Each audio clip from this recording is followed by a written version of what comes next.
Olá, aluno, tudo bem? Seja bem-vindo à nossa primeira teleaula da disciplina de Probabilidade e Estatística.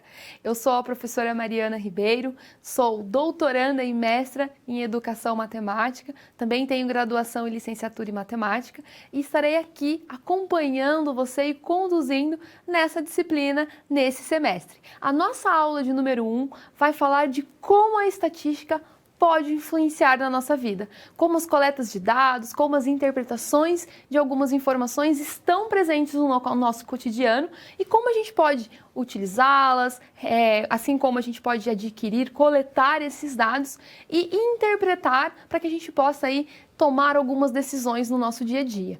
De início, eu sempre gosto de trazer o resumo da nossa aula para que você já possa se localizar e onde estudar esses conteúdos que nós vamos ver hoje. Então vamos lá. Primeiramente, se estamos falando de aula 1, nós temos que pensar em unidade de ensino de número 1. Então, nessa unidade, a gente vai trabalhar aí as informações coletadas em processos de pesquisa, vamos também analisar tabelas, gráficos, assim como algumas informações que são coletadas e utilizar essas informações para interpretar algumas situações no nosso cotidiano. Então, nós vamos falar aí, de interpretação de tabelas, gráficos, cálculos de medidas de tendência central, assim como alguns termos estatísticos. Então, todos esses conhecimentos nós vamos ver na aula de hoje. Eu sempre gosto de falar na nossa primeira aula, assim como no decorrer da nossa disciplina, que é importante nós pensarmos o seguinte: quando você assiste um jornal, por exemplo, quando a jornalista passa para você a previsão do tempo amanhã vai ser sol, vai ser chuva, o trânsito em São Paulo vai estar um caos, então evite a rodovia, evite a via. Essas informações são passadas de acordo com alguns dados que são coletados. Não é alguém que chegou e falou, olha, o trânsito tal vai parar. Não, é feito um estudo de alguns dados que são coletados. E todos esses dados nós podemos dizer que estamos trabalhando com conhecimentos relacionados à nossa estatística. Então, nós temos que ter consciência e entender como esses dados, como esses conceitos podem ser aplicados e como nós utilizamos no nosso dia a dia. Eu trouxe duas representações para que a gente possa ilustrar isso, contextualizando a nossa aula. Vamos ver essas duas representações. A primeira é quando nós estamos fazendo alguns dados, algumas análises, principalmente com relação à porcentagem, algo que vai aparecer bastante. Então, com esses dados, olhando para esse gráfico, o que a gente pode tirar? Será que a inflação subiu, aumentou, a taxa de desemprego diminuiu, aumentou? Então, são todas informações coletadas e que a gente pode tirar alguma análise disso. Assim como essa outra representação, no ambiente de trabalho, seja numa escola, numa instituição, e alguns dados, alguns gráficos aqui, um gráfico de setor, um gráfico aqui de barras, então para que a gente possa de colunas, perdão, para que a gente possa tirar e identificar alguns dados. Então o objetivo é como nós podemos trabalhar com essas características, com essas ferramentas da estatística, para que a gente possa organizar um conjunto, conhecer algumas especificidades e sim tomar a melhor decisão. Mas antes, a gente vai ter um momento de Kahoot hoje na nossa aula, um momento para que você possa interagir, participar, colocar em prática aquilo que nós vamos ver hoje. Então já vai anotando o nosso código do nosso Kahoot, que segue aí para você, que vai ser 371461. Então, quem já tem o aplicativo, já está fácil, entra no aplicativo, loga, já coloca o código para participar, ou pode entrar simplesmente no nosso site kahoot.it, no site do Kahoot, e colocando esse código já fica preparado que no finalzinho da nossa aula a gente vai ter momento aí de interação. Então, para que a gente possa trazer algumas formas exemplificadas de como a estatística está presente na nossa vida.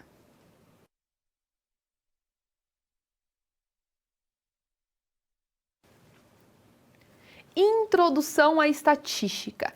Como que nós podemos introduzir? O que nós precisamos conhecer de início para que a gente possa ter base para ir aprofundando no decorrer da nossa disciplina? Então, antes nós precisamos distinguir aí dois tipos de estatísticas que são importantíssimos já de início. Então, vamos lá. A primeira estatística que eu quero falar para você é a estatística descritiva. O que é essa estatística descritiva? Então, vai ser um conjunto de técnicas que vai permitir a gente coletar, organizar, apresentar, analisar, assim como sintetizar, né, resumir alguns dados numéricos de uma população ou de uma amostra. A população ou a amostra a gente já vai entender com mais propriedades e detalhes quais são os seus significados. Então, se a estatística descritiva vem para coletar, vem para organizar, né, todos esses dados numéricos, a estatística inferencial, como o próprio nome diz, ela vem para fazer uma inferência. Ela vai ser aquele processo para que a gente possa obter informações sobre uma população a partir dos resultados observados naquela amostra. E o que é essa população e essa amostra? Então, quando a gente está falando de população, ela vai ser o todo, é a coleção completa de todos os elementos que vão ser estudados. Já a minha amostra vai ser parte daquela população, ou um extrato que vai ter o quê? Pelo menos uma característica em comum relacionado ao fato de que você vai pesquisar. Como que a gente pode dar um exemplo de quando a gente está falando de população e de amostra? Então, vamos pensar numa sala de aula. Então, numa sala de aula tem 40 alunos. Então, quer dizer que a minha população daquela sala de aula é composta por 40 alunos. Só que eu posso fazer extratos, tirar extratos daquela população a partir de alguma característica. Quer ver? Eu quero selecionar somente alunos do sexo masculino. Então, o sexo masculino é uma característica que vai fazer eu selecionar elementos de dentro daquela sala para que eu possa formar o quê? Uma amostra, um grupo menor daquela população.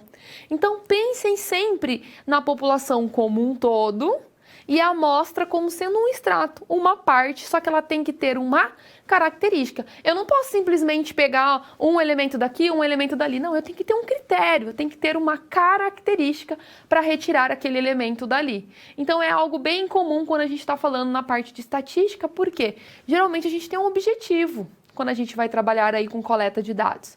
Se eu vou selecionar uma amostra, eu tenho um porquê, que é algo também que nós vamos discutir na nossa disciplina, tá bom? Dando continuidade, além disso, nós temos o quê? Algumas variáveis, ou seja, tipos de dados. Tipos de dados que nós podemos obter. Quais são esses tipos de dados? Nós temos variáveis qualitativas, que são denominadas nominais ou ordinais, e variáveis quantitativas, discretas e contínuas. O que são cada uma, né? Quando a gente está falando de variáveis qualitativas, o próprio nome já diz, qualitativa vem de qualidade. Então, quer dizer que são as características que possuem valores, que não possuem os valores quantitativos, que é quando a gente pensa nos dados numéricos, né? Que vão ser definidas por categorias. Ou seja, elas representam aí uma classificação dos indivíduos. Então, nós vamos trabalhar com classificação daqueles elementos que nós vamos escolher. E nesse caso pode ser nominal ou ordinal. O que é o nominal? É apenas aquele atributo. Pode ser, então, o sexo, se é feminino ou masculino, pode ser a cor, se é vermelho, se é branco. Então, neste caso, nós estamos dando atributos a essas classificações. Ou eu posso ter ordinais. O que são as ordinais? Que vem de ordem, né? Que vem de ordenação. Pode ser o grau de escolaridade, pode ser o lugar no vestibular. Então, geralmente, vamos trabalhar com ordenação. E além das variáveis qualitativas, nós temos as variáveis quantitativas, que são características que podem ser medidas em uma escala quantitativa, ou seja, que tem um valor numérico. Então, elas podem ser discretas ou contínuas. Como que eu sei quando elas são discretas? Geralmente, as discretas, ela é representada pelo número inteiro. 1, 2, 3. Quando que a gente tem variáveis discretas? Quer ver um exemplo? O número de filhos que uma família tem, o número de pessoas que moram numa casa, são todos denominados como números inteiros. Agora, olha o que acontece quando eu penso nas variáveis contínuas. Quer dizer que são valores infinitos, são valores que nós podemos representar com números decimais. Ou seja, a altura de uma pessoa, que pode ser 1,67, o peso de uma pessoa, que pode ser 72,5 quilos.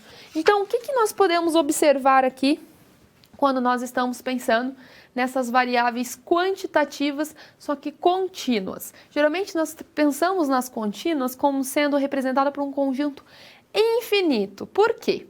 Vamos imaginar aqui no caso quando eu estava falando da discreta. Quantidade de filhos, quantidade de pessoas, quantidade de alunos. Eu posso dar todos esses valores como sendo números inteiros. 1, 2, 3. Já quando eu estou falando na contínua, eu tenho um intervalo. Por exemplo, entre o número 1 e o número 2, eu sei que tem infinitos números dentro desse intervalo. 1,23, 1,5, 1,6. Então, neste caso, nós estamos trabalhando com variáveis contínuas. E um dos exemplos mais comuns aí que nós temos é quando a gente está falando de altura, de peso, né? Porque a gente começa a trabalhar com os números decimais, que são aqueles números que são compostos por vírgula. Então é importante nós conhecermos aí esses tipos de variáveis para que a gente já possa ir dominando aquilo que a gente vai trabalhar. Então, no momento que você resolver escolher uma amostra de uma população, você já vai olhar que tipo de análise, que tipo de estatística você quer percorrer a partir daqueles conjuntos de dados.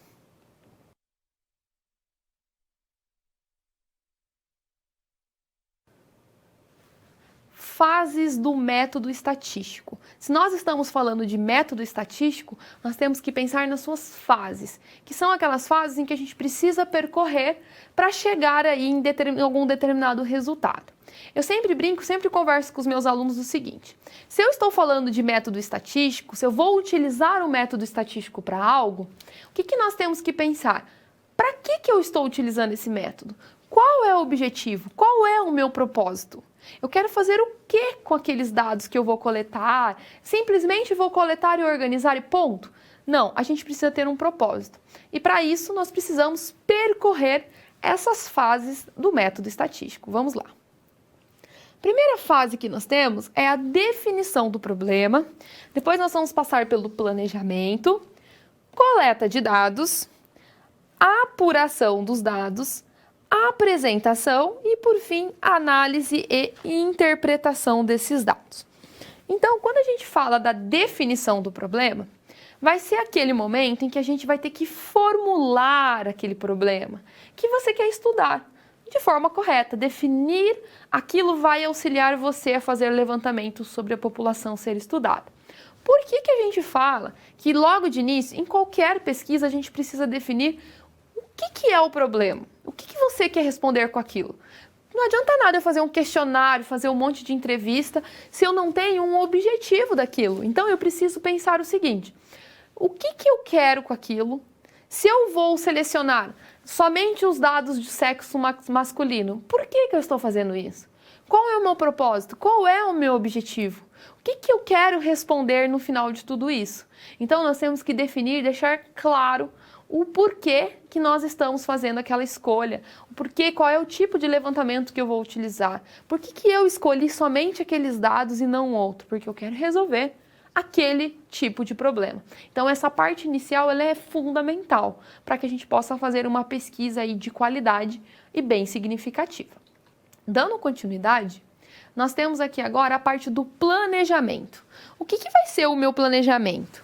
Ele vai determinar qual é o procedimento, né, ou os procedimentos que serão necessários para a resolução desse problema. Como levantar o assunto ou objeto de estudo. É nessa fase que vai ser escolhido o tipo de levantamento.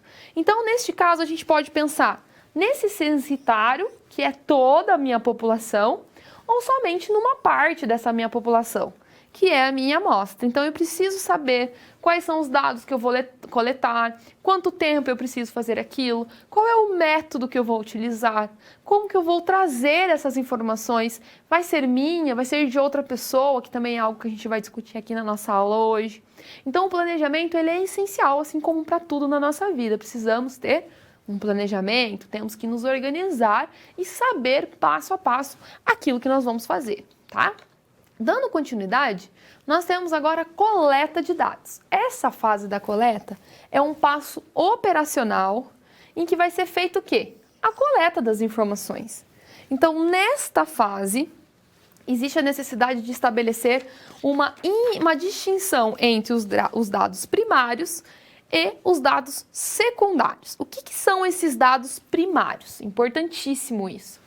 Os dados primários, eles são aqueles dados coletados pelo próprio pesquisador ou por uma instituição. Então, por exemplo, eu estou fazendo um doutorado agora e eu estou coletando alguns dados numa escola, onde eu preparei um questionário e eu estou levando esses questionários para os meus alunos, eles estão respondendo, eu estou coletando e eu tenho os meus dados.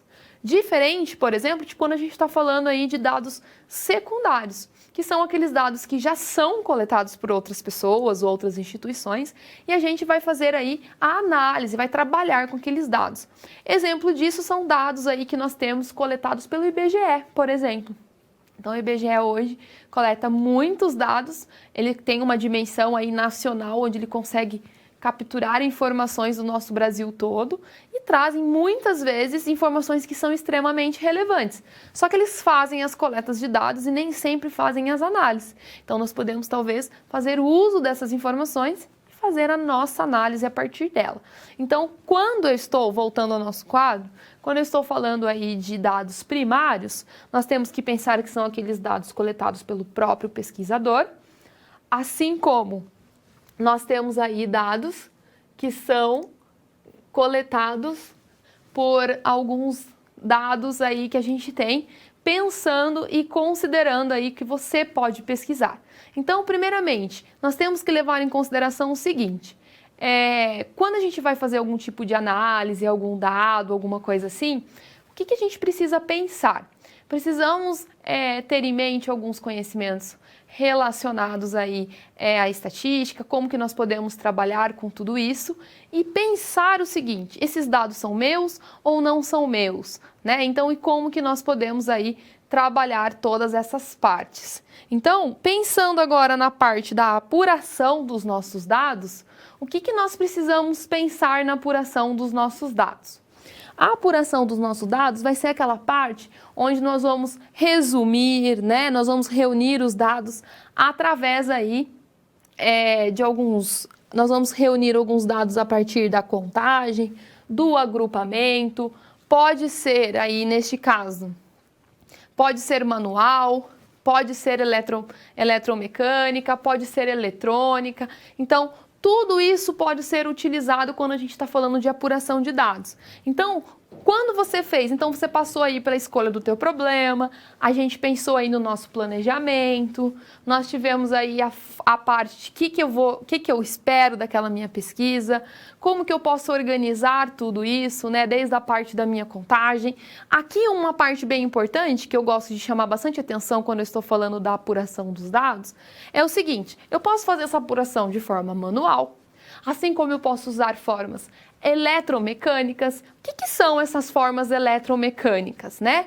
Essas formas eletromecânicas são formas aí que a gente tem que pensar o seguinte: as eletromecânicas são quando nós temos diversas técnicas na ciência que podem nos auxiliar, assim como as eletrônicas, até uma que eu gosto de destacar bastante, que é o nosso Excel, que é bastante utilizado aí no nosso dia a dia, tá?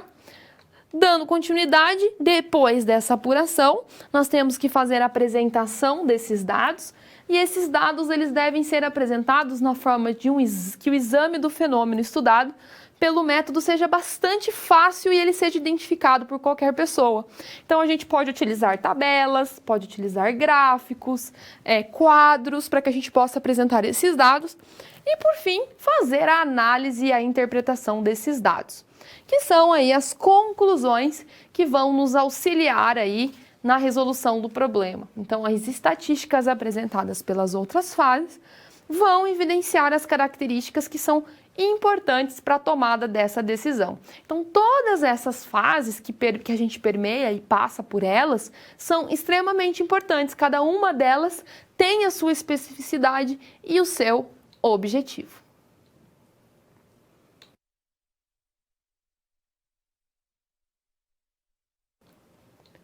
processos de amostragem. Então, se nós estamos fazendo uma análise, uma amostra, nós precisamos entender quais são os processos para que a gente possa definir essa amostra. E eu tenho um esqueminha que vai facilitar bastante essa compreensão. Vamos lá. Então, primeiramente, quais são as relações das técnicas de amostragem? Primeiro, nós temos uma população, tá? Dessa população, nós vamos selecionar algumas características. Sei lá, se ela é do sexo masculino, se ela é da cor, se ela é da idade, alguma característica eu vou ter que selecionar dessa população, onde nós vamos aplicar algumas técnicas de amostragem para determinar a minha amostra, fazer uma análise descritiva, que vão ser as informações contidas. A partir das informações que nós vamos ter, nós vamos fazer uma inferência e para que a gente possa então ter uma conclusão sobre quem? Sobre aquelas características, aquelas particularidades daquela população, ou seja, aquele extrato da população. Então, só para que a gente possa entender. Além disso, nós temos alguns tipos de amostragem probabilística, assim como não probabilística. O que são essas amostragens probabilísticas? Quer dizer que existe uma probabilidade daquele elemento ser selecionado. Não sei se ele vai ser, mas existe a probabilidade dele ser selecionado. A partir disso, nós temos 4 tipos dessa amostragem probabilística. A primeira é aleatória simples. O que é essa amostragem aleatória simples? Quer dizer que todos os elementos têm a mesma chance de ser escolhido. Então, vamos pensar num grupo de pessoas, esse grupo de pessoas tem a mesma chance de ser escolhido. A aleatória estratificada é quando a gente vai separar a população em estratos. Então, a amostra vai ser retirada proporcionalmente de acordo com cada extrato. Então, eu tenho uma amostra maior, nós vamos separar várias amostras e daquelas amostras a gente vai tirando algumas adálias, alguns elementos, tá? De forma, claro, aleatória. Os conglomerados, esses conglomerados vão ser assim, grupos que representam a nossa população e a gente vai retirando de acordo com esses grupos. Então, esses são os conglomerados. E, por fim, a nossa aleatória sistemática, que vai ser uma ordenação da população para que a gente possa fazer uma identificação na posição de todos os meus elementos. Então, neste caso aqui, a nossa seleção vai ser sistemática, ou seja, ela vai ser de forma periódica. Então, esses são os tipos de amostragem probabilística. Já não probabilística, na verdade, uma palavra que eu gosto sempre de colocar e destacar é a parte da intenção. Ou seja, vai depender da intenção do meu pesquisador. Então, tudo depende do que o pesquisador quer. Vai depender desse critério. Então, para a escolha ser feita. Então, neste caso, a gente tem acidental ou esmo, intencional ou a partir de cotas. O que é essa intencional? Quer dizer que todos os elementos vão aparecendo até a gente completar o número de elementos possíveis da amostra. Então, eu tenho uma intenção, eu já sei quais são os elementos que eu vou escolher, vou selecionando e na hora que eu completar aqueles meus elementos, eu paro. O intencional, que o próprio nome já diz, ele tem um critério, ele vai ter uma intenção para escolher aquele elemento. E as cotas, que a gente vai considerar algumas características relevantes para o pesquisador, tá? Então, os tipos de amostragem probabilística e não probabilística. Além disso, nós temos os tipos de gráficos que nós podemos utilizar para organizar os nossos dados. Então, nós temos o primeiro gráfico de coluna, lembrando que o gráfico de coluna geralmente tem esse formato, né, onde nós temos as colunas. O gráfico de barra ele vai diferir no seguinte formato. Enquanto a coluna nós temos aí as barrinhas num formato vertical, o de barra está na horizontal. Temos os gráficos de setores, que são formatos circulares. Muitas pessoas chamam de grafo de pizza, né? Temos os de linhas, que são bem utilizados aí pelos nossos jornais, né? Telejornais, enfim. Os de área, que também representam algumas representações para nós. Eles são rajurados, geralmente, para que a gente possa identificar a área. E esse em rede são gráficos bem específicos e utilizados bastante pela área da geografia, tá? Então, não é tão comum a gente encontrar esses gráficos em formatos de rede, mas em algumas áreas específicas eles aparecem onde a gente tem os eixos com algumas outras nomenclaturas. Geralmente tem até, cada eixo tem um nome, enfim, para que possa representar algumas informações. Então, eu espero que tenha ficado claro para você essas informações sobre as amostragens probabilísticas, não probabilísticas e os tipos de gráficos.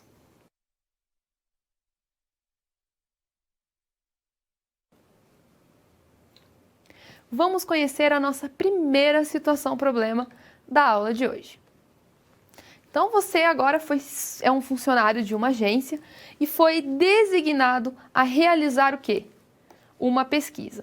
Para isso, você deve entrevistar a população de 1.043 gerentes de empresas diferentes, em que 70% seja homens e 30% seja mulheres. E aí, né? Qual é o tipo de amostra que a gente trabalhou?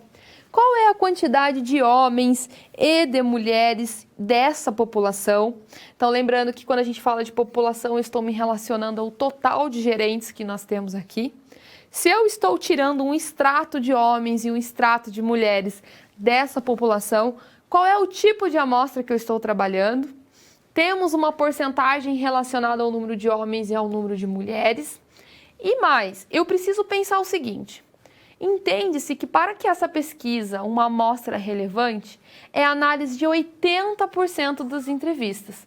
Então, o que a gente pode pensar nesse seguinte, né? É muito comum a gente pensar numa pesquisa e vamos pensar o seguinte, numa pesquisa eleitoral, nacional. Então, a gente consegue fazer uma pesquisa com toda a população do Brasil? É muito difícil. Então, as empresas que são responsáveis por essas coletas de dados, elas fazem o quê? Elas tiram uma amostra, um tanto dessas pessoas, tá? Para fazer essa pesquisa. E aí, claro, que desse tipo de pessoas, a gente precisa entender que, sei lá, de quantos milhões de brasileiros nós temos, pelo menos tantos por cento precisam responder à pesquisa, para que essa pesquisa tenha uma validade, para que ela seja significativa. É o que acontece aqui na minha situação. Ele está pedindo que para que isso seja válido, para que isso seja verdadeiro, pelo menos 80% de homens e 80% das mulheres precisam responder essa pesquisa. E aí vem a seguinte pergunta: então, quantos homens e quantas mulheres precisam responder?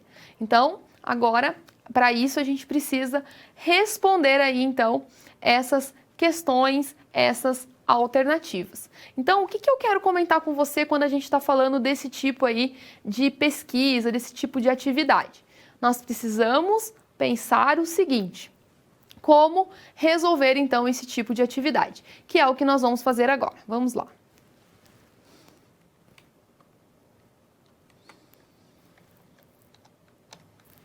Então, primeiramente, para que a gente possa resolver essa atividade, eu preciso resolver e pensar o seguinte: que tipo de amostra que nós estamos trabalhando?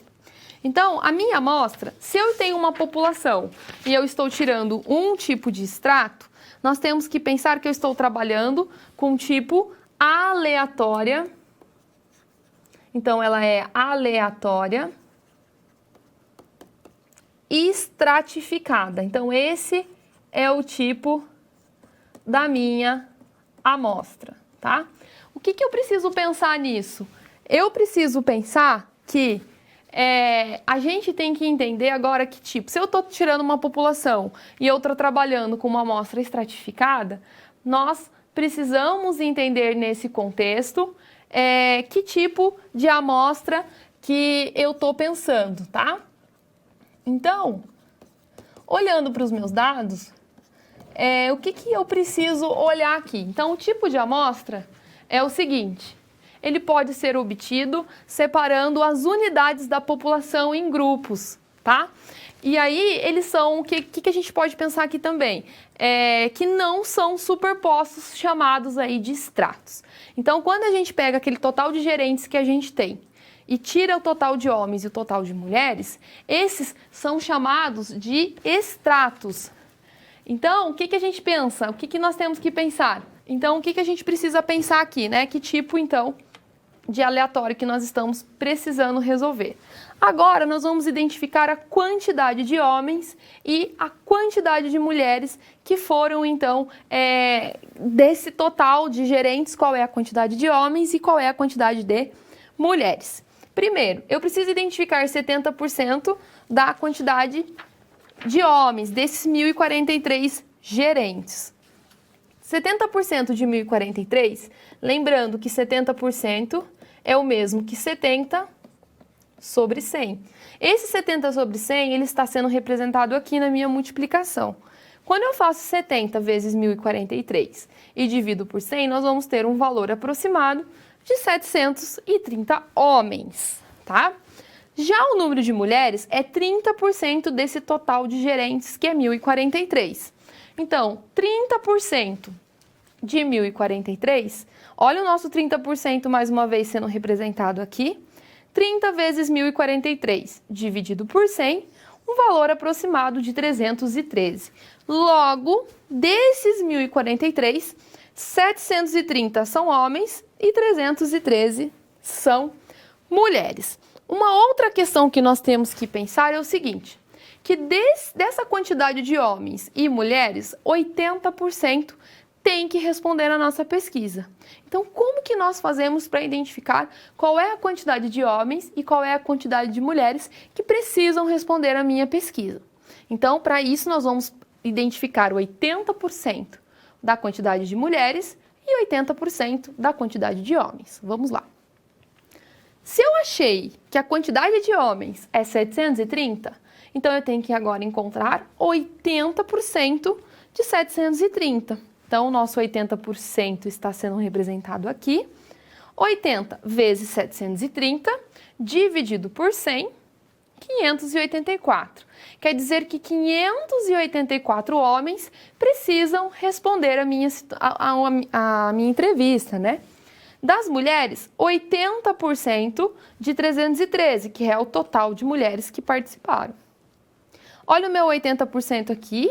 Então, 80 vezes 313 dividido por 100, aproximadamente aí 250 mulheres. Logo, para que essa minha pesquisa seja válida, seja significativa, vai ser necessário analisar uma população de 584, uma amostra, perdão, de 584 homens e 250 mulheres. Então, o que nós precisamos, o que a gente utilizou para que a gente pudesse resolver essa situação?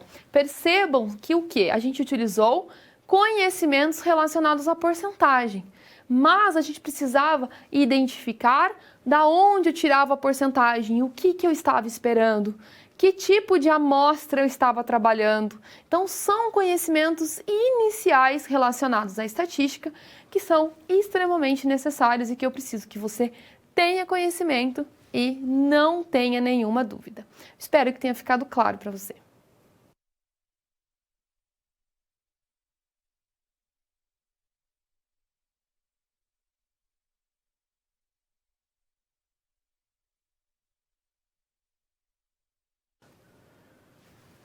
Medidas de tendência central. Então, quando a gente fala de medidas de tendência central, nós precisamos pensar sempre numa posição, num lugar. É algo que nós vamos identificar que aquilo está naquele lugar, quem que define aquilo. Então, sempre que a gente... o próprio nome diz, medidas de tendência central. Quanto aquilo tende para o centro ou não e o que aquilo pode representar para a gente. E a primeira medida que a gente vai ver é a média, que é uma medida que você já deve ter visto na educação básica e que agora nós vamos retomar aqui na nossa aula. Vamos lá. Quando eu falo de média aritmética, primeiramente temos que pensar na somatória. No caso aqui eu estou trabalhando com média aritmética, pensando no quê? Pensando numa amostra, tá? Então eu quero que você já entenda essa diferença desde o início. Quando eu trabalhar com x barra, quer dizer que eu estou trabalhando com amostra.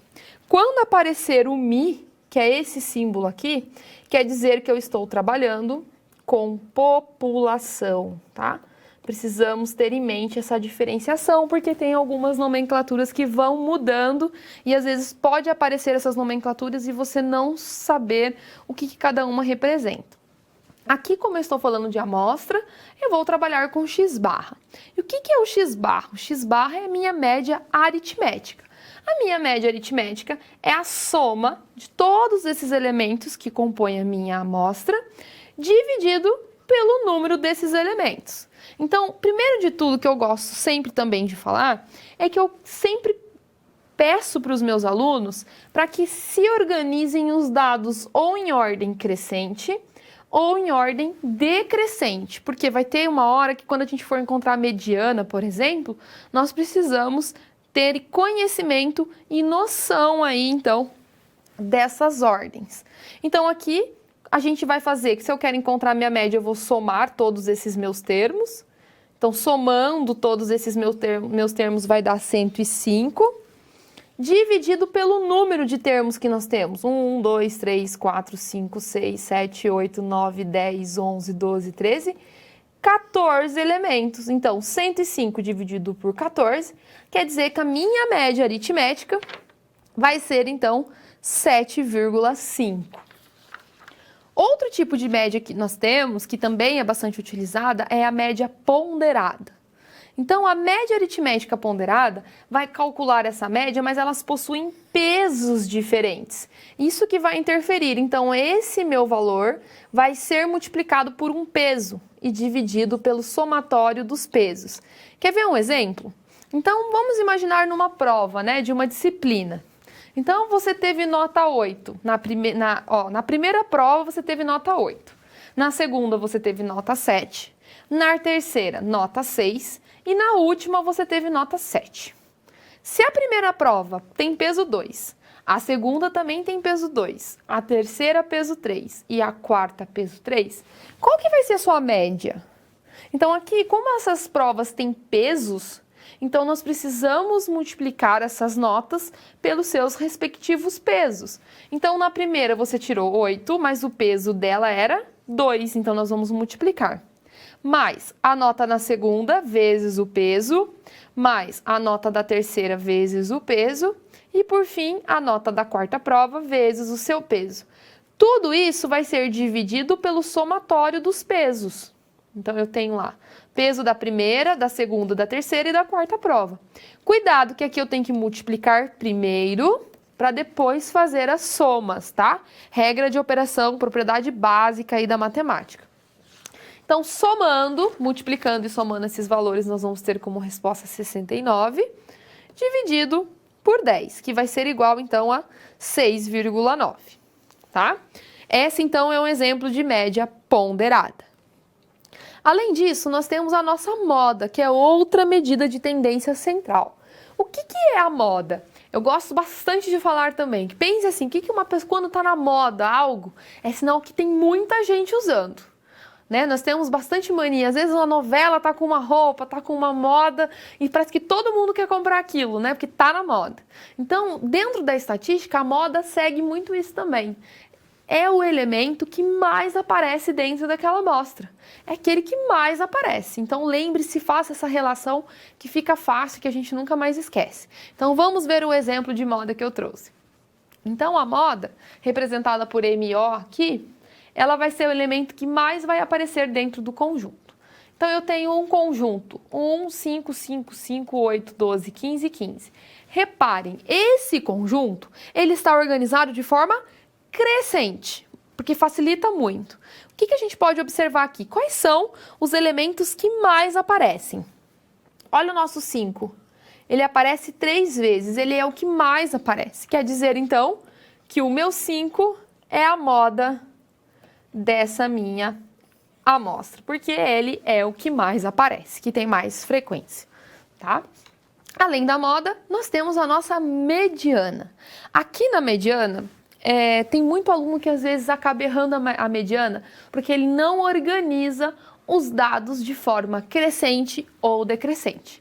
Por quê? Geralmente a mediana é aquele termo que fica no meio da minha amostra, na posição do meio. Só que se ele não organiza de forma crescente e deixa tudo aleatório os valores, qualquer valor pode estar lá no meio da minha amostra. Mas não, eu preciso selecionar aquele elemento que é a minha mediana. Então, neste caso, principalmente com relação à mediana, eu preciso que esses dados estejam organizados ou crescentemente, do menor para o maior, ou decrescente, do maior para o menor, tá? E é o que a gente vai fazer agora. Por quê? Pensando na mediana, vamos lá? Nós temos que ela vai ser o elemento que vai dividir o número de dados no meio. E aí a gente tem uma característica. Se a quantidade de elementos é ímpar numa amostra, nós vamos somar o número de elementos com 1 e vai dividir por 2. Quer ver? Olha, se eu tiver 1, 2 e 4 numa amostra, quem é a minha mediana? Automaticamente eu sei que é o meu 2, ó, porque é ele que está no meio. Mas se eu quisesse resolver, ele não é ímpar. Então eu tenho n mais 1 sobre 2. Quem é o meu n? 1, 2, 3. 3 mais 1 sobre 2. 3 mais 1, 4. Dividido por 2, 2. Quer dizer que vai ser o elemento que está na segunda posição. Cuidado, deu uma coincidência de ser o 2, mas é sempre, ele vai identificar a posição que aquele número está. Se ela é par, então nós vamos ter que identificar o elemento que está nessa posição e o elemento que está nessa posição e somar, fazer a média aritmética desses dois elementos, que é o exemplo que eu tenho aqui, olha. 1, 2, 3, 4, 5, 6, 7, 8, 9, 10, 11, 12, 13, 14. Tenho 14 elementos, é par. Reparem que eles já estão em rol, já estão em ordem crescente. Então, eu tenho que identificar quem é esse n sobre 2? 14 sobre 2. É o elemento que está na sétima posição. 1, 2, 3, 4, 5, 6 é o número 6. O outro elemento vai ser n mais 2, que é o 7 que eu acabei de encontrar, mais 1, que é igual ao 8, oitava posição. Quer dizer que eu vou ter que fazer a média de 6 mais 8, que vai dar 14 sobre 2, 7. Quer dizer que a minha mediana é o número 7. Então, quando a gente vai trabalhar com a mediana, é importante que a gente organize esses dados em forma crescente ou decrescente e identifique se é uma amostra que tem elementos pares ou elementos ímpares.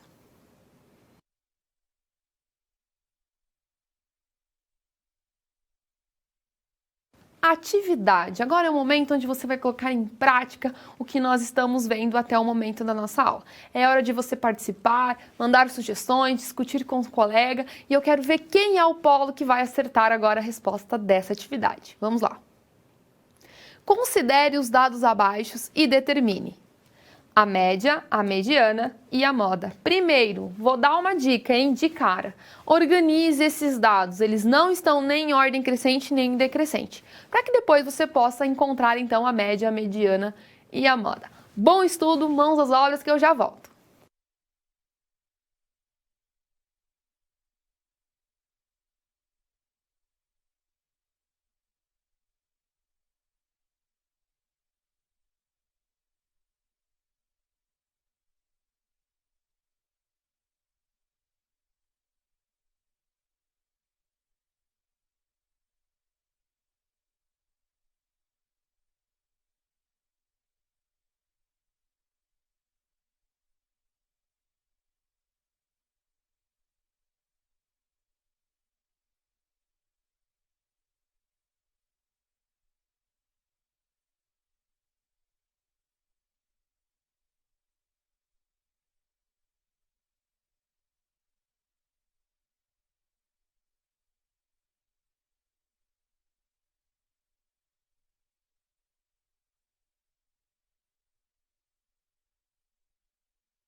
Olha que legal, tem Polo participando na nossa aula, muito bacana. Polo de Alagoas, seja bem-vindo à nossa aula de hoje, parabéns aí pela participação. E eu acho que tem um deslize aí nessa resposta, mas a gente vai encontrar juntos. Vamos resolver a nossa atividade. Então, quando eu quero encontrar a minha média, primeiro de tudo, para que a gente consiga já facilitar bastante coisa, eu vou organizar em ordem crescente, tá? Então, uma dica que eu sempre dou, eu vou pegar o menor número, que é o 5, eu vou cortar e já vou colocá-lo aqui. Depois nós temos o 7. Depois do 7, o próximo vai ser o 12. Só que eu tenho outro número 12 aqui, tá? Então eu vou colocá-lo aqui do lado. Depois do 12 vem o meu 14. Olha o 15. O 15 vai aparecer 3 vezes, né? Mais um 15 aqui. E por fim, opa, mais um 15. Não, esse 15 eu já risquei aqui, tá? Quantos 15 são? 1, 2, 3, 4. Mais um 15. E por fim, o meu 16. Então, se eu quero a minha média, então a média vai ser a somatória de 5 com 7, com 12, mais 14, mais 15, mais 15, mais 15, mais 16. Isso, então, vai ser igual a 126, dividido por quanto? Por 1, 2, 3, 4, 5, 6, 7, 8, 9, 10 elementos. Então, a minha média vai ser 12,6. Então, eu já achei o meu primeiro valor. A mediana, olha lá, gente, a importância da gente identificar e colocar em ordem crescente esses dados. Primeiro, se eu estou trabalhando com números pares, o que eu tenho que achar primeiro, né? Lembrando de quando eu estou falando com números pares. Vamos achar as posições. Então, eu tenho que achar a posição do n dividido por 2, assim como do n dividido por 2 mais 1. Quem é o n dividido por 2 mais 1? Eu não tenho que o número de dados é 10? 10 dividido por 2... 5. Então, é na quinta posição. 1, 2, 3, 4, 5. Olha quem está na minha quinta posição. 14. Aqui, de novo, eu tenho 10 elementos, dividido por 2 é 5. 5 mais 1, 6. A sexta posição, que é o meu 15, que está na minha sexta posição. Só que eu tenho que encontrar a média desses dois valores, que é 14 mais 15 dividido por 2. 14 mais 15, 29. 29 dividido por 2, 14,5. Quer dizer, então, que a minha mediana é 14,5. E a moda, claro, é o número que mais aparece, que é o número 15. Então, viu a importância da gente organizar esses dados de forma crescente ou decrescente para que a gente possa localizar a nossa mediana. E fica a dica, hein? Quando a gente utiliza esses valores, quer dizer que eu estou querendo identificar a posição daqueles números para que a gente possa ver quem é o número que está naquela posição e quem é a minha mediana. Então, mais uma vez, muito legal aí. Olha, Paulo de Minas também participando. Parabéns, gostei muito da participação de vocês e é isso mesmo, quero muito que vocês mandem as contribuições para a nossa aula.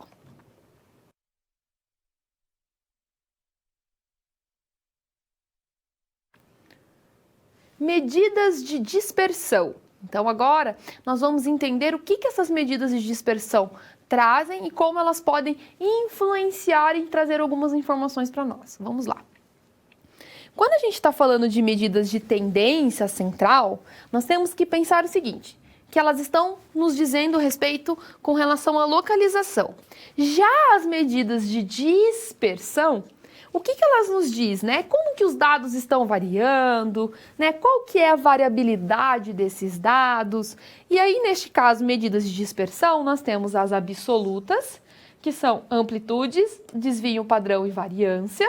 E nós temos as relativas, a relativa que vai ser o coeficiente de variação.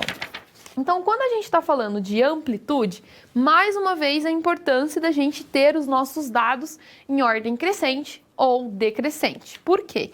A amplitude vai ser a diferença entre o maior e o menor valor analisado. Olha o que a gente tem aqui na minha amostra A. Todos os elementos são iguais. Então, se eu pegar o maior valor, que é 80, menos o menor valor, vai dar 0. Então, nós temos uma dispersão nula. Mas veja o que vai acontecer agora na minha amostra B. O meu maior valor, 81, menos o meu menor valor, 76. Quer dizer, então, que a minha amplitude vai ser 5. Mais uma vez, a importância dos meus dados estarem organizados corretamente. Além da amplitude, nós temos a variância. O que a variância nos mostra? Ela vai ser aquela medida de dispersão que verifica a distância entre os valores da média aritmética.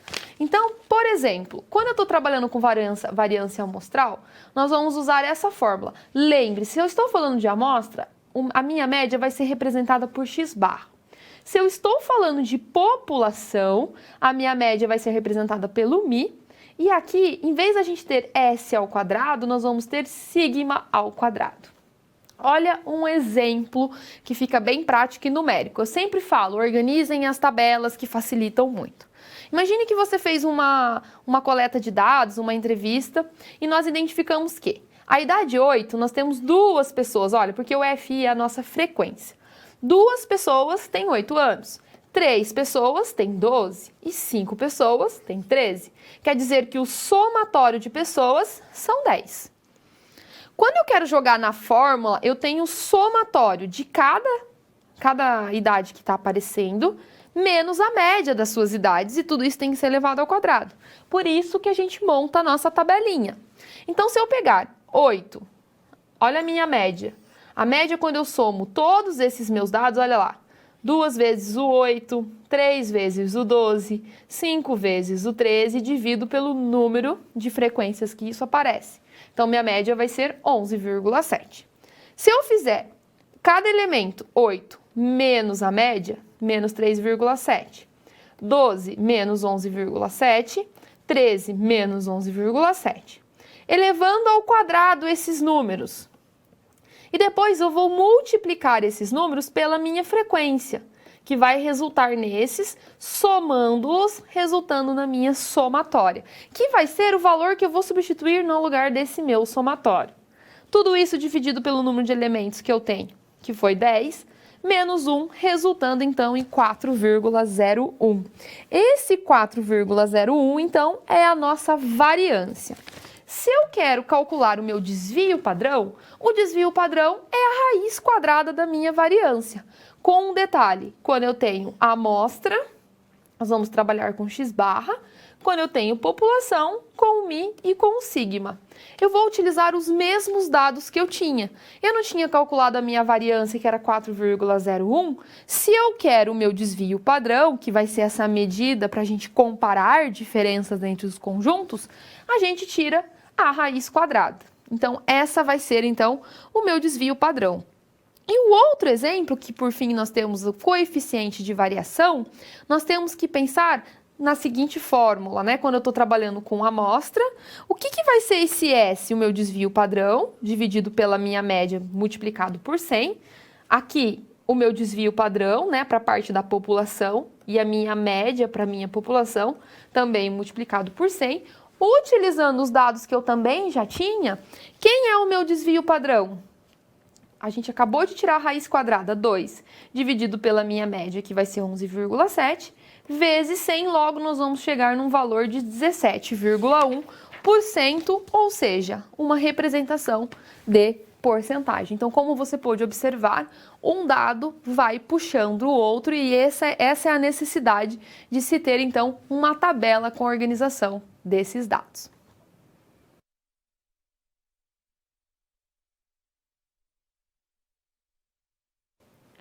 Situação problema 2. Então, nessa situação agora, nós vamos discutir outros conteúdos que são bem significativos para a nossa disciplina de estatística. Vamos lá. Então, imagine agora que você tem aí, então, numa pesquisa a respeito da idade de funcionários de uma empresa e você tabulou aí os seguintes dados. Todos os dados que estão tabulados na cor azul são dados representados aí, idades referentes a homens. E em vermelho, em relação às mulheres. O que a gente pode observar já de cara aqui nesses dados? Eles não estão em ordem crescente.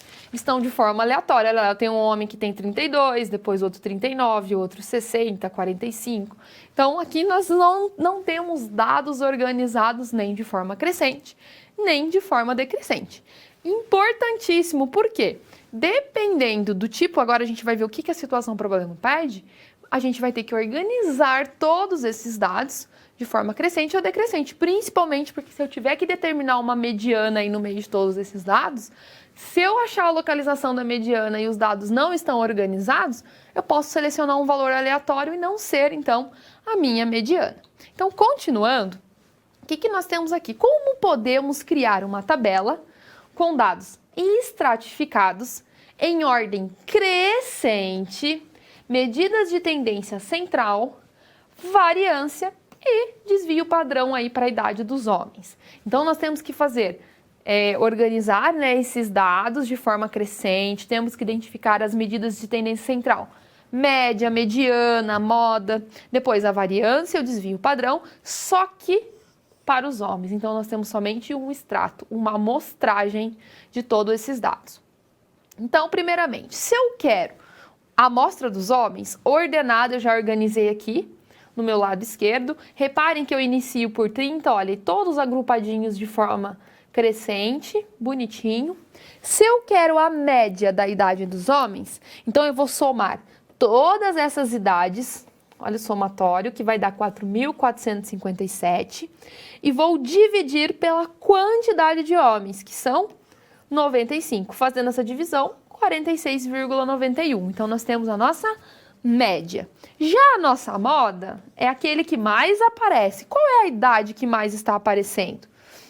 Então, a média que mais está aparecendo é a idade 39. Então, quando a gente olha aqui para o nosso 39, 1, 2, 3, 4, 5, 6, ela está aparecendo 7 vezes, ela tem uma frequência de 7. Então, ela é a que mais aparece, tá? Nossa moda. Além disso, mais uma medida de tendência central é quem? A nossa mediana.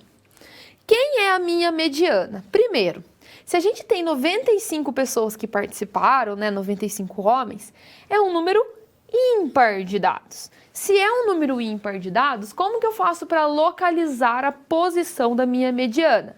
Eu tenho que fazer N sobre...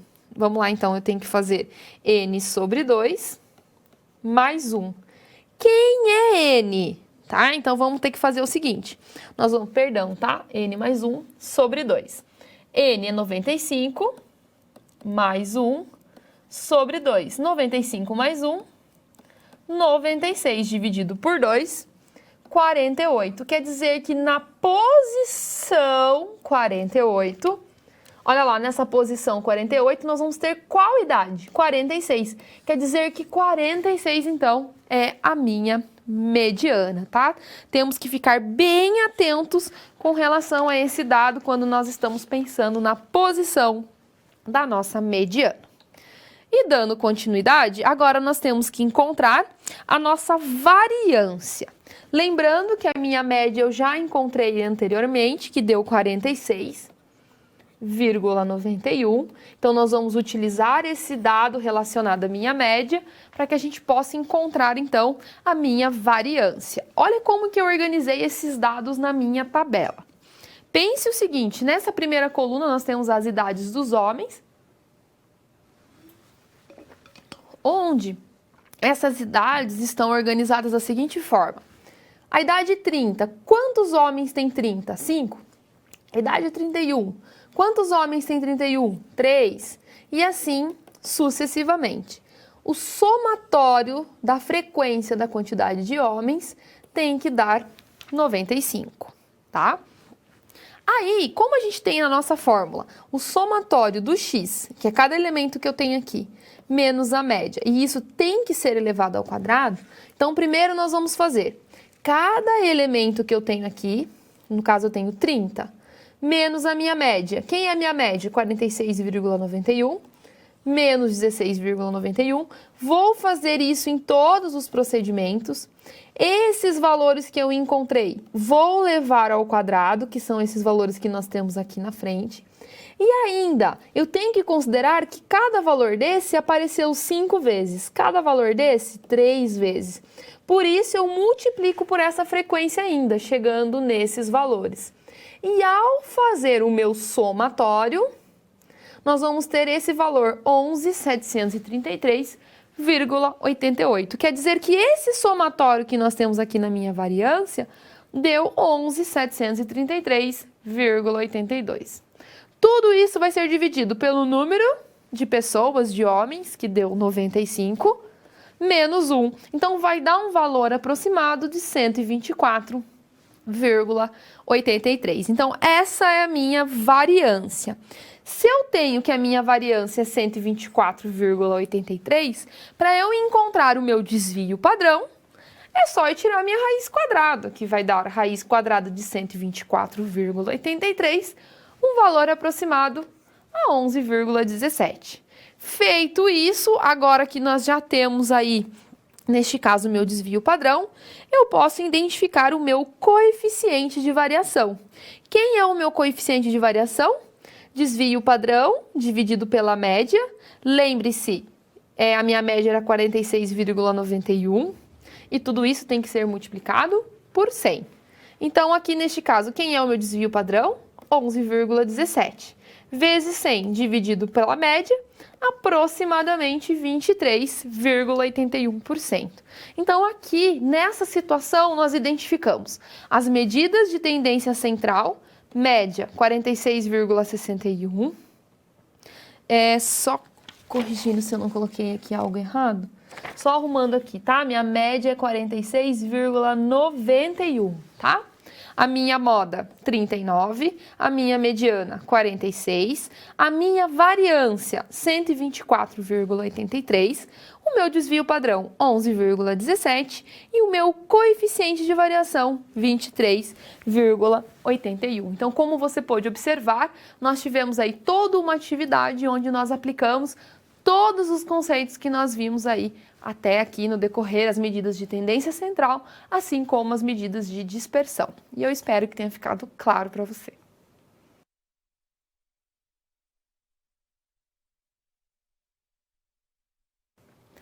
Assimetria e curtose. Então, nós temos algumas outras formas de fazer algumas análises com relação a alguns dados. Então, vamos entender mais esse conceito. Primeiramente, né? Quando a gente fala de assimetria, nós temos que pensar como que os dados estão distribuídos. Então, essa assimetria é o grau de afastamento de uma distribuição em relação ao eixo da simetria, tá? Então, o que a gente tem que pensar? Uma distribuição simétrica apresenta igualdade entre as medidas da média, moda e mediana. Então, o que a gente tem no primeiro exemplo? Aqui, nós temos nesse caso aqui, nós temos um gráfico onde nós temos a simétrica, ela é simétrica. O que é essa curva simétrica? Neste caso, nós temos que a média é igual à mediana e é igual à moda. Então, nós temos algo simétrico.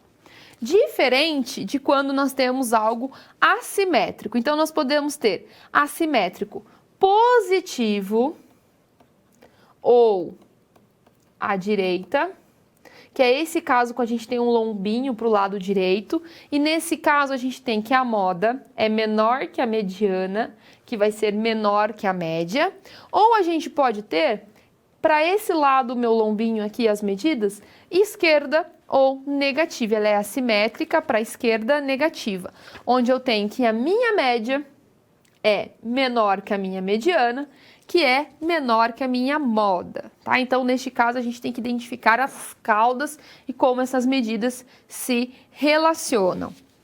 Além disso, será que eu consigo ver isso somente nas curvas? Então, quando a gente faz esse seguinte questionamento, assim como eu estou analisando essas curvas, e a gente consegue identificar quando ela é simétrica ou assimétrica positiva, né, ou direita, ou negativa, ou esquerda. Além disso, nós temos, então, os coeficientes de Pearson, o A ou o B, que de acordo com a mediana ou de acordo com a moda, nós também podemos fazer essas análises, que é o que nós vamos ver agora. Então, quando eu falo, voltando para o quadro, pensando nos coeficientes de assimetria, para quantificar o desvio de uma distribuição em relação a uma distribuição simétrica, nós podemos usar o primeiro coeficiente de assimetria de Pearson, que nós vamos chamar de A. Esse coeficiente, ele vai ser relacionado à mediana, que nos diz o seguinte: se eu pegar a minha média menos a mediana, dividido pelo meu desvio padrão, o o que eu vou ter aqui? Eu vou ter um valor e esse valor, se ele for, neste caso aqui, menor que zero, a distribuição vai ser assimétrica negativa. Se esse valor for maior que zero, vai ser assimétrica positiva. E se for igual a zero, vai ser uma distribuição simétrica. Além desse coeficiente relacionado à mediana, nós também temos o coeficiente que é relacionado à moda. Então, eu posso ter que a minha média menos a moda dividido, neste caso, pelo meu desvio padrão, nós também vamos ter um valor numérico, em que se esse valor numérico for menor que zero, a distribuição vai ser assimétrica negativa. Se for maior que zero, assimétrica positiva. E se for igual a zero, vai ser uma distribuição simétrica. Então, essas são os tipos de análise a partir desses coeficientes. E além disso, nós temos a nossa kurtose. O que é essa kurtose? Ela vai medir o agrupamento de valores da distribuição em torno de um centro. Então, quanto maior o agrupamento, maior vai ser a kurtose. Então, o que a gente pode dizer, né? Que vai ser esse grau de achatamento em uma distribuição de frequência, que vai ter apenas uma moda, ou seja, ele vai ser unimodal, em relação ao normal. Então, pensando nisso, o que a gente pode ter? A leptocúrtica. O que indica a leptocúrtica? Ela é a medida da kurtose, quer dizer que ela é maior que a distribuição normal. Já a mesocúrtica quer dizer que a medida da kurtose é igual à distribuição normal. E já a platicúrtica quer dizer que a medida da kurtose é menor que a distribuição normal achatada. Então, essas são formas que a gente pode analisar a nossa kurtose. Claro que vai ter alguns casos, alguns exemplos que vai vir simplesmente as curvas e a gente vai ter que identificar como a moda, como a média está se comportando para que a gente possa identificar se ela é simétrica, assimétrica, assim como identificar o que a kurtose mostra ou interfere para nós de acordo com os nossos dados.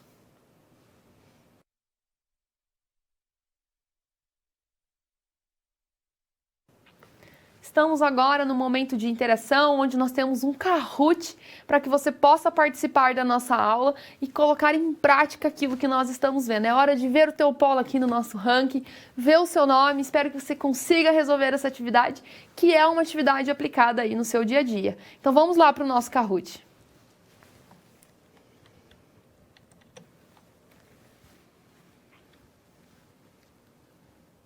Então, para quem está se conectando agora, é a hora do nosso Kahoot. O código é 317461. É hora de participar, quero ver todo mundo contribuindo. Vou dar mais um tempinho para que vocês possam entrar, para que a gente solte então aí a nossa atividade. Vamos lá? Então, vamos dar um start aí, quero ver os polos participando.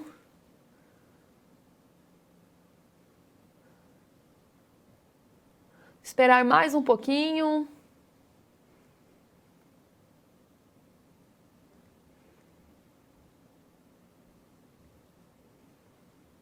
Vamos lá.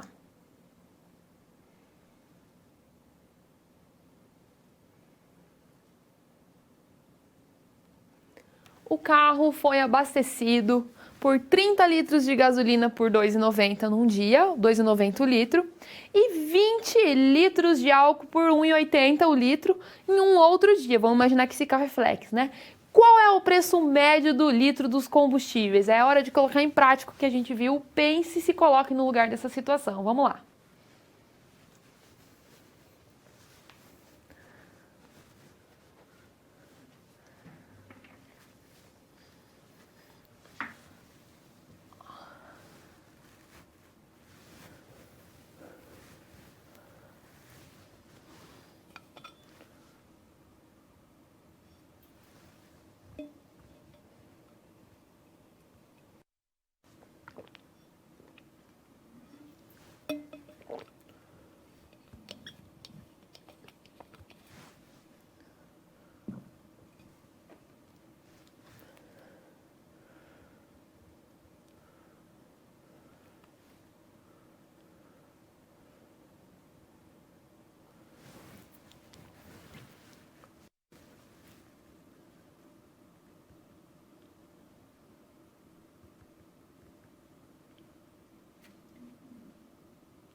Olha aí que legal, então a gente já tem o nosso pódio, então nós tivemos 7 pessoas que acertaram, né? Perdão, 4 pessoas que acertaram e nós vamos ver daqui a pouco a resolução. Olha o nosso pódio, então a Aline ficou em primeiro lugar com 996, temos aí aqui o eu, não sei de onde é esse eu, com 883 pontos, e o Francisco da Unopar, né, provavelmente, 823 pontos. Muito legal a participação, fiquei muito feliz aí com cada um que participou. É isso mesmo, o objetivo é fazer com que vocês coloquem a mão na massa e como vocês podem perceber, é uma atividade que a gente pode utilizar no nosso dia a dia. Imagine você abastecendo o teu veículo ou a sua moto, enfim. Quem nunca passou por essa situação? E como que a gente faz para calcular o preço médio? Quanto que a gente gastou, né, pensando que o carro é flex? Às vezes eu fico em dúvida se é que eu coloco álcool, coloco gasolina no meu veículo. Então é uma situação prática no nosso dia a dia e você sabia que era de média, mas é média ponderada e a gente vai resolver a nossa atividade agora. Vamos lá.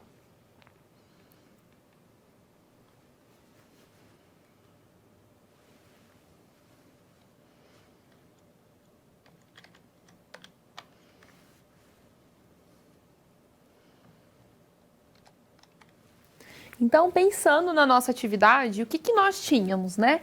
Então, um carro foi lá, um veículo foi lá, abasteceu 30 litros de gasolina, só que cada litro era R$ 2,90, né? Cada litro.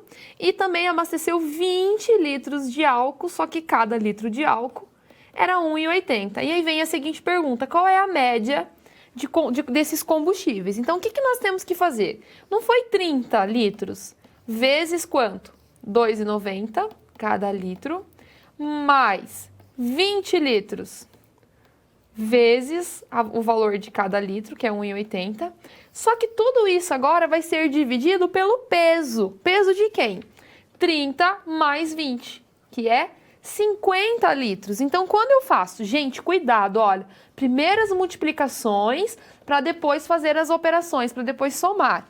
Dividindo por 50, nós vamos chegar num valor de 2,46. Quer dizer que esse foi o preço médio consumido e gasto, então, na hora desse abastecimento. Eu acho que deve ter bastante gente que errou, porque não fez a divisão correta na hora de identificar os pesos por quem eu tinha que fazer essa divisão. Mas o objetivo da atividade é essa mesmo, tá legal?